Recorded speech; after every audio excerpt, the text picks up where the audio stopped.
All right, guys, we're a little bit late on this one, mostly because of trade deadline fallout, but I do want to go ahead and get this up before we move into week 9 stuff. So let's do our week 8 post-mortem in terms of the Seahawks rooting guide and figure out how good the week was for the Seahawks. And I'll tell you, since you guys probably already know, it was pretty good. We got a lot of positive results for the Seahawks. And let's go through one by one and talk about why that is the case. Starting with last week, Thursday Night Football. Buccaneers Bills. Like I said, we needed the Bills to take care of business. We need the Bucks to go away. That's a team that has a little bit of friskiness in them. That's a team that is playing semi decently. We don't need them to be dangling around with their relatively weak schedule late in the season with a wild card spot.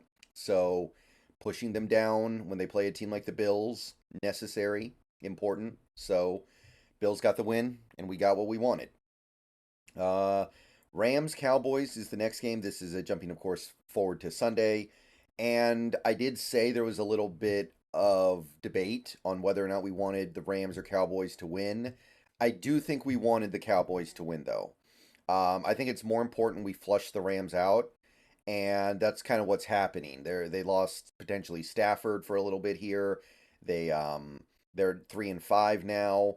I think that's a little more important because realistically, the Cowboys are in a spot where they're going to make the playoffs anyway. So this is a good result for the Seahawks. A blowout win. The Rams look like they're finally becoming the team that I thought they were going to be all along. So good results here. And if the Rams lose one or two more games, you can kind of start crossing them off. So I think that's preferable to the Cowboys being weakened a little bit because that team is probably still good enough to secure a wild card spot at this point, regardless of what happens. Vikings Packers was kind of interesting. I said we actually wanted the Packers to win, didn't happen. However, the Vikings are no longer a big threat now because they don't have Kirk Cousins. I know they traded for Josh Dobbs and he's been okay, but Kirk Cousins was putting up elite numbers for the Vikings to be a mediocre team. So they needed every last bit of goodness that Kirk Cousins had to offer for them to be in the conversation as a wild card team. So Cousins being out now, I don't know how worried we have to be about the Vikings making a wild card push. So this game ended up clearing the Packers out. They're 2-5 now. You can pretty much write it off. You can forget about it. They traded Rasul Douglas, I think, as well. So they kind of blew it up. And then with the Vikings, they're 4-4, but it's hard to imagine them making a run now because of their quarterback situation. Big one here, Will Levis. Shout out to good old Will Levis. Got it done in his first ever NFL start. 4 touchdowns to beat the Falcons, and that's a significant blow to Atlanta's wild card hopes or playoff hopes. Period. Um, they still have a very soft schedule. They're still 4-4. They can still do it, but this was the kind of game they needed to win if they really wanted to be taken seriously. This is a Titans team that was starting to blow it up and rip it down, and they got styled on a little bit by a rookie quarterback throwing to a generally thought of to be washed up wide receiver. So this was big. The Falcons at this point, they might start fading here. They have a they I know they benched Ritter and put in Heineke, and that could end up saving them a little bit. Heineke might end up being better. In fact, I think he will be better, but it does indicate some issues with that team, despite the things that I like about them. So big result here. Falcons now 4-4. They're still probably going to end up with a winning record, but will that winning record be enough to actually be dangerous to the Seahawks at this point? I don't know. Also 4-4 would be the New Orleans Saints because they did get the win against the Colts. The Colts hung tough. Minshew's playing really good football, just wasn't quite enough this week. Saints, within that division, they're getting what they wanted, right? They're now tied with Atlanta. They're a half a game up on Tampa Bay, I think. And they needed this one. If they had lost this one, it was in danger of slipping away from them, I think. But I think they're all right now. So 1 week can change things dramatically. Atlanta losing, um, Tampa losing, and New Orleans getting this big win on the road.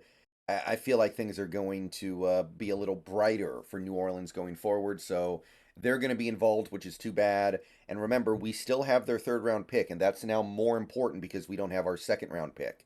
So them winning is not ideal. But at the end of the day, I think the Saint. I'm going to stand by what I've said before. The Saints are going to end up winning this division, I think. So it's not something that's super pressing for Seattle.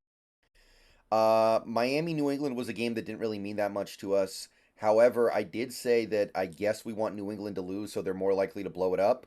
And we have heard now that Seattle really tried hard to trade for Josh Uche from New England. It didn't happen, but it is notable that if they had beaten Miami, they probably don't even consider making that trade. But they didn't make it anyway, so I guess it really didn't matter. But Miami did take care of business. They did win. And yeah, it doesn't really mean anything to Seattle at this point because the trade deadline is passed and nothing went down, nothing happened. So, whatever, I guess. Jets Giants, we already know this game impacted us in a big way. Had the Giants won this game, they might not have traded Leonard Williams. If they had won this game going to 3-5 with the remaining schedule they had, knowing that they're eventually going to get Daniel Jones back, who is, I mean, he's better than what they had. They probably would have held on to Leonard Williams. So the fact that they blew this game in OT was actually big for us getting Leonard Williams. It also officially buries the Giants as any kind of a wild card sleeper this year, I think. And again, it's AFC on NFC. You're almost always going to root for the AFC. The Giants are now in line for a top pick in all likelihood. So, yeah, this was actually a big positive result for the Seahawks. Very happy to get it. Jaguars Steelers. We wanted the Steelers to win purely for strength of schedule purposes because we play the Steelers later this year and we don't play the Jaguars. But that's it.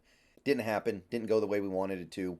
But yeah, that's the only angle on this game that mattered at all to me. So not far from the end of the world. Eagles kind of stuck the fork in the Commanders. Had the Commanders won this game, they probably keep Chase Young and Montez Sweat. So I guess we're not thrilled that the Commanders traded Chase Young to San Fran, but it does kind of take them out of the running as a wild card contender. So we're really starting to see the wild card teams reduce themselves down in the NFC. The Commanders basically took themselves out of it with those trades on top of losing this game.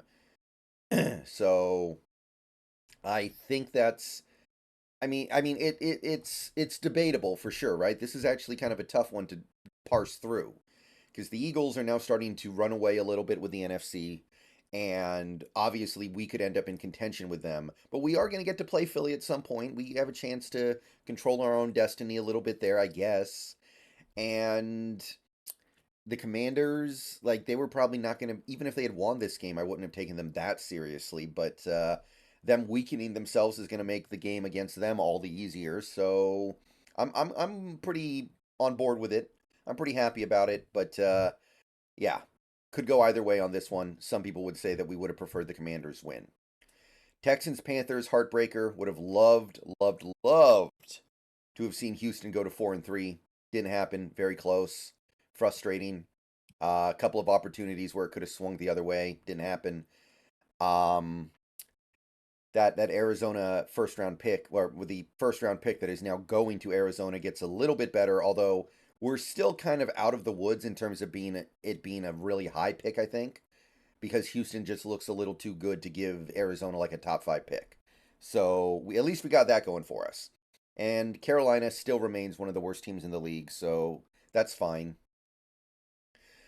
Chiefs Broncos didn't get what we wanted here. The Broncos did not blow it up, partially because they probably won this game and they feel like, hey, let's not blow it up quite yet. Let's hold on a little bit here. Let's see what's up. And now they're kind of out of the running for a top pick, which is not good. We want the Broncos to get a really high pick so that way teams like the Cardinals are kept away from those picks.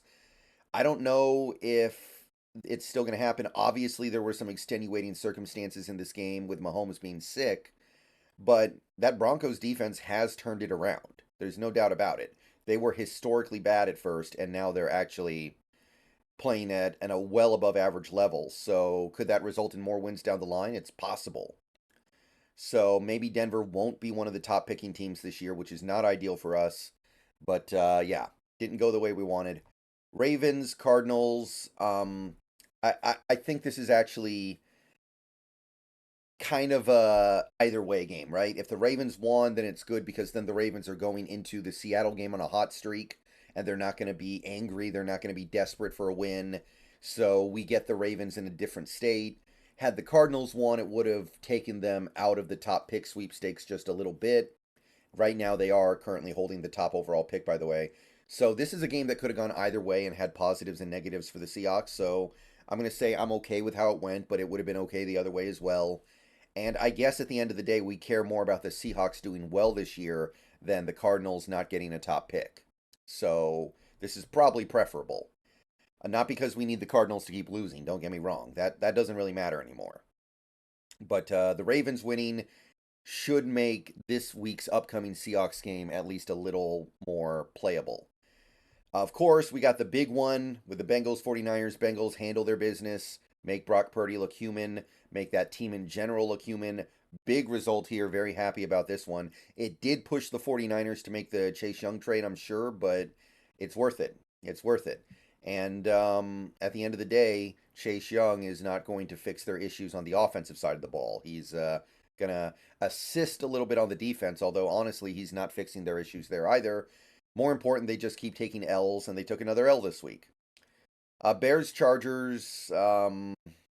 Yeah, I guess we wanted the Bears to lose just so the Bears continue to have a really high pick because we want that pick to stay out of Arizona, but not really a lot of stake there. I guess we got what we wanted, but it's pretty thin.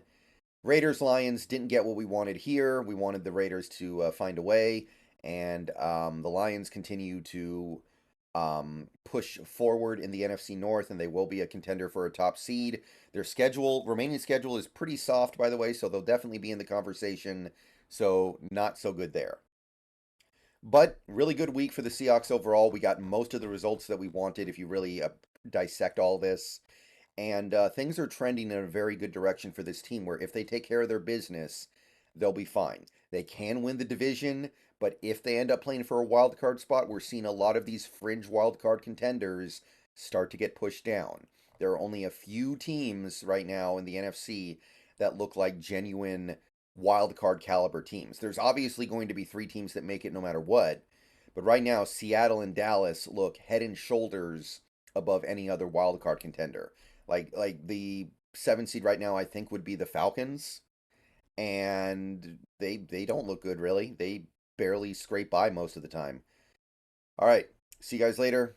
Go Hawks. Let me know what you guys think. We're going to be doing our rooting guide for week 9 fairly soon here, but I wanted to make sure we got the post-mortem out so people could understand step by step why this week went so good for Seattle beyond just winning the game. All right, go Hawks.